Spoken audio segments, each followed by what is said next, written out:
That boy Welly. That boy Willie. You're watching Fire content. That boy Willie, yes sir.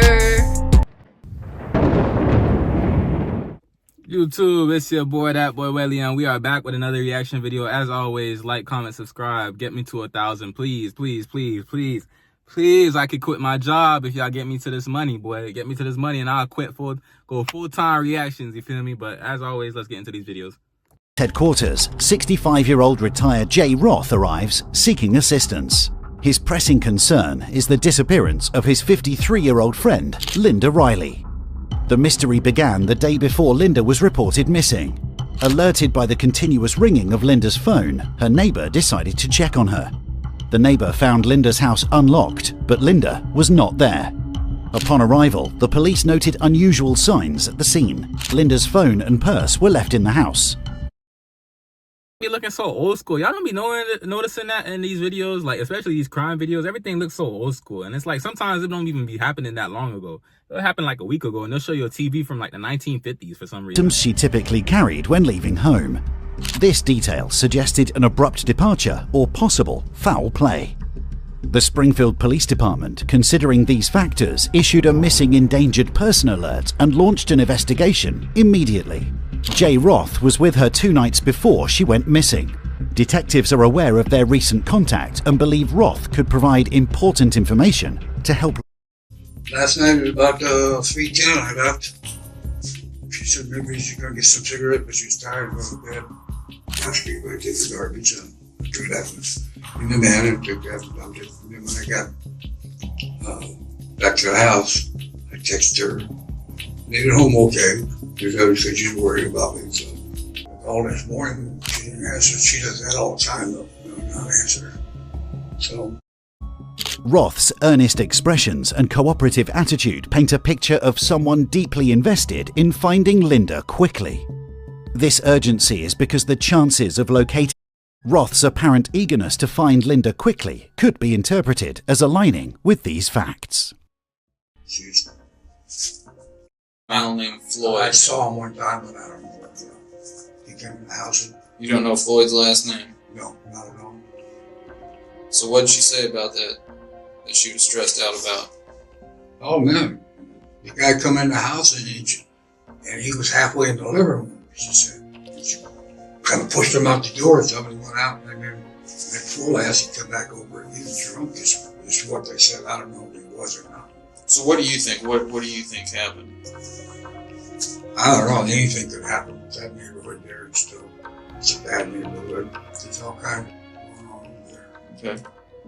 In an unanticipated move, the detective suggests to Jay that the concerns surrounding Linda's disappearance could be overstated. He employs this strategy to assess Jay's true level of anxiety. Is Jay genuinely as troubled as he appears? Or is his display of concern merely a facade to conceal his own involvement? Do you think that she maybe just left? No, she wouldn't leave without her dog. Okay. Are her dogs still there? As far as I know, they were when I left. Could they still be there, you think? I think so. Okay. Jay made a revealing mistake. His claim that she wouldn't abandon her dogs caught the detective's attention. At that moment, there was no possible way for him to know that the dogs were still in the apartment. That statement alone has now made Jay turn from a concerned friend to a person of interest in this investigation. So you guys are good friends. Has she ever wanted an intimate relationship with you? Yeah. You've had a little bit of an intimate relationship? Maybe having sex on occasion? Is that what you're talking Yes. about? Okay. Have you guys ever had any physical violence? No hitting, pushing, shoving, nothing at all like that? So just some verbal arguments is all? Yeah. Did you have anything to do with her being gone?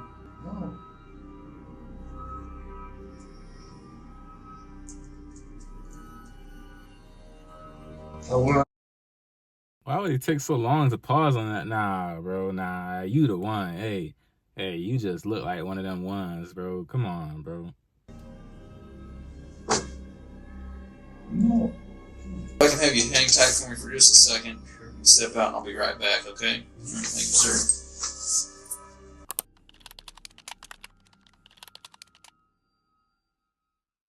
A day later, Linda Riley remains missing, and the likelihood of finding her alive is diminishing rapidly. Pulled her hair. She come down to the house. And he stayed about a week or so. But the police came to the door and he hid in the bathroom because he was wanted. I don't know his last name or anything. Constructing a story with several possible suspects, which appears to be a strategic attempt to steer any suspicion away from himself. You ask if I've ever hit her or she hit me. I haven't. But there was one occasion when I was I took her over to see this guy she wanted to see. He dropped her off, but he wasn't home. They said, "What are you doing?" I said, "Well, I'm going to take you home." "I don't want to go home." I said, "Well, I'm not going to let you out here. I want out." I said, don't jump out here. Let me take you home. And she reached over to grab the horn in my hand. I went up like this, and it went in her mouth. She thought I got it broken. It was accident completely. Linda lodged a formal complaint against Jay, alleging assault predicated on her refusal to consent to sexual intercourse. Upon becoming aware of the ongoing police investigation into these allegations, Jay proactively returned to the police station with the intention of clarifying his side of the story. There's been a few people that have mentioned she was afraid of you. Do you know why they would tell us that? Because of that accident, she thought I was doing something, but I wasn't. But then we talked afterward, it was okay. But she wasn't afraid of me for that. What do you say to some of these people that kind of have said that she's scared of you, that you've been violent with her? I haven't been violent with her, and I don't know where that comes from. You don't know why those people would say that? Because the biggest hang-up today, because we've talked to so many people, and there's no side, no trace of her or anything after you. Following his second interview, Jay was again released to return home, as the authorities found no compelling evidence to justify his continued detainment. Although Jay may perceive his repeated release as a sign of the detectives' belief of his innocence, the truth is that their suspicion towards him is actually increasing. 3 days later, Jay Roth was called in again to the police station to undergo a polygraph test. For someone eager to help, like in the case of a missing friend, agreeing to a polygraph can demonstrate their concern and willingness to cooperate. Bro, I'm sorry. I'm not justifying a killer or somebody being a killer. I don't justify that at all. You feel me? He does deserve to rot in prison. But as someone who's a suspect or guilty of something, why would you willingly agree to a polygraph? A polygraph literally says, hey, we're going to lie detector test you. And if you fail, it's just more suspicion on you. Like, come on, bro. If you know you did it, why would you agree to something that you know you did? Like, you just basically saying, I want to give myself up. And everybody who thinks they could, like, outsmart a lie detector test is literally there for a reason. Like, a polygraph is literally there sensing stuff that you can't even sense or try to hide. Like, it's retarded. Realizing this, Jay Roth has agreed to take the polygraph test. Jay?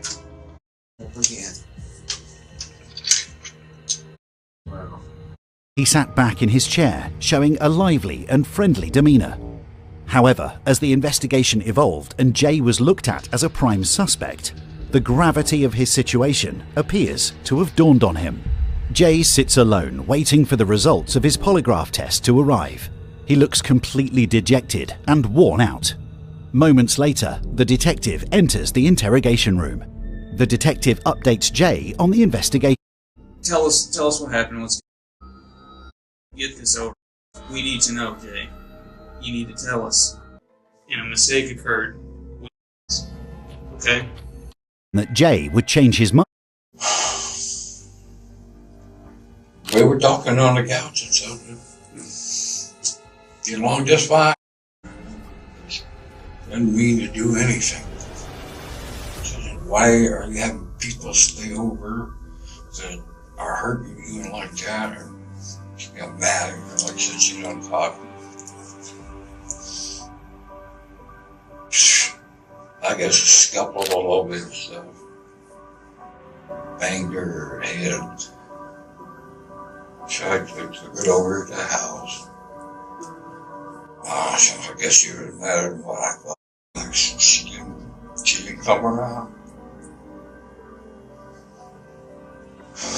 It hurts me so much, man. No, it does. No, it's like we're really truly caring and do whatever, but Guys, like, obviously the truth is gonna eat you up inside, bro, every time, bro. It's gonna eat you up every time. But, hey, as usual, like, comment, subscribe. It's your boy, that boy, Welly. Road to 1,000. Let's go.